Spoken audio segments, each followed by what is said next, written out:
ایک بڑا ہی نرالا اور انوکھا واقعہ یہ حدیث کی کتابوں میں ملتا ہے کہ سیدنا عبد الرحمن بن عوف رضی اللہ تعالیٰ عنہ سے روایت ہے کہ ایک دن نبیوں کے سردار مدینے کے تاجدار صلی اللہ تعالیٰ علیہ وسلم اپنے مبارک گھر سے باہر تشریف لائے اور ایک باغ کی طرف آپ نے رخ فرمایا، ایک باغ کی طرف تشریف لے گئے۔ حضرت عبد الرحمن بن عوف نے دیکھا کہ نبی پاک جا رہے ہیں تو وہ بھی پیچھے پیچھے آ گئے۔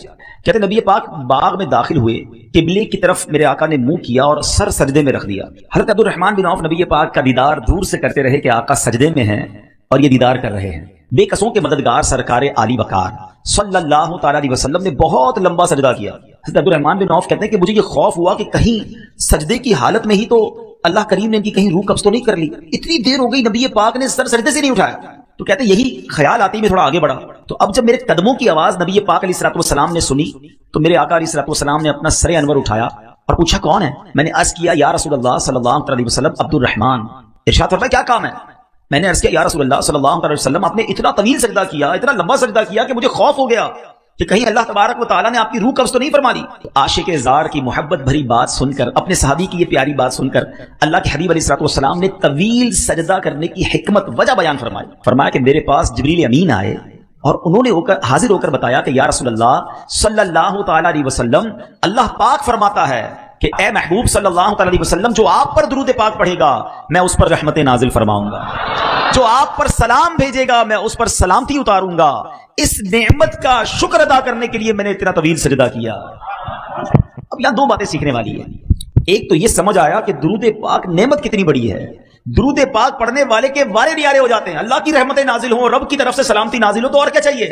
اس پرفتن اس خطرناک دور میں جب بلائیں ہیں، وبائیں ہیں، ٹینشنیں ہیں، پرابلمز ہیں، خوف ہے، اور ہر بندہ چاہتا ہے کہ وہ سیکیور رہے، صبح گھر سے جائے شام گھر خیر سے آئے، کاروبار پہ خیر رہے، گھر میں خیر رہے، فیملی میں برکت رہے، وہ کون سا طریقہ ہے جس سے مجھے یہ سیکیورٹی مل جائے؟ مجھے بتاؤ کہ جس کے سر پر رحمتوں کا سایہ رہے اسے پھر کیا پرابلم ہے؟ اور اللہ کی رحمت کس کے ساتھ ہے کہ جو ایک بار درود پاک پڑھے اس پر 10 رحمتیں نازل کی جاتی ہیں۔ تو پھر کیوں نہ چلتے پھرتے اٹھتے بیٹھتے گاڑی چلاتے موٹر سائیکل چلاتے جب فارغ وقت ملے بندہ درود پاک کا ورد کرتا رہے تاکہ سیکیورٹی رحمتیں برکتیں ساتھ رہیں۔ لیکن فضول باتوں کے لیے ٹائم ہمارے پاس گھنٹوں ہے، موبائل فون لے کے بیٹھے گئے پتہ نہیں کتنے گھنٹے نکل جائیں، گھڑی کا ٹائم بھی نہیں پتہ چلتا، ٹی وی آن کیا اب پتہ نہیں کب بند ہوگا۔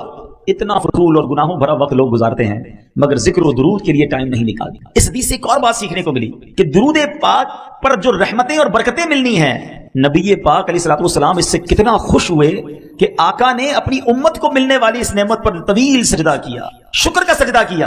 امتی کا کام کیا ہے؟ ہمیں بھی تو سجدہ شکر ادا کرنا چاہیے کہ یا اللہ تیری رحمت ہے، اتنا تھوڑا سا کام کرتے ہیں اور تو اتنی رحمتیں نازل فرماتا ہے، تیری اس نعمت پر ہم بھی شکر ادا کرتے ہیں۔ اور تیسری بات کہ نبی پاک کو ہم سے پیار کتنا ہے، ہم سے محبت کتنی ہے، درود آقا پر پڑھیں رحمتیں ہم پر نازل ہوں گی، سلامتی ہمیں ملے گی، اور آقا اس کے شکرانے میں سجدہ کر رہے ہیں۔ تو پھر ہم کیوں نہ درود پاک سے پکی اور سچی محبت کر لیں۔ شعبان کا مہینہ یاد رہے کہ اس مہینے کو ماہ درود بھی کہتے ہیں۔ جی ہاں، کیونکہ جو درود پاک کی مشہور آیت ہے نا، آیت درود جس کو کہتے ہیں، ان اللہ وملائکتہ یصلون علی النبی یا ایھا الذین آمنوا صلوا علیہ وسلموا تسلیما۔ مل کر پڑھیں صلی اللہ علی النبی وآلہ صلی اللہ علیہ وسلم صلاۃ و سلام علیک یا سیدی یا رسول اللہ۔ یہ آیت درود بھی شعبان میں نازل ہوئی ہے، اور شعبان کے بارے میں میرے آقا کیا فرماتے ہیں؟ شعبان الشہری، شعبان میرا مہینہ ہے، یہ مہینہ آقا کا، یہ مہینہ درود کا مہینہ۔ پھر کیوں نہ ہم درود پاک کی کثرت اپنی عادت بنائیں؟ تو آئیے مل کر نیت کرتے ہیں کہ انشاءاللہ ہم نبی پاک علیہ الصلوۃ والسلام کی بارگاہ میں روزانہ کثرت کے ساتھ درود پاک پڑھیں گے۔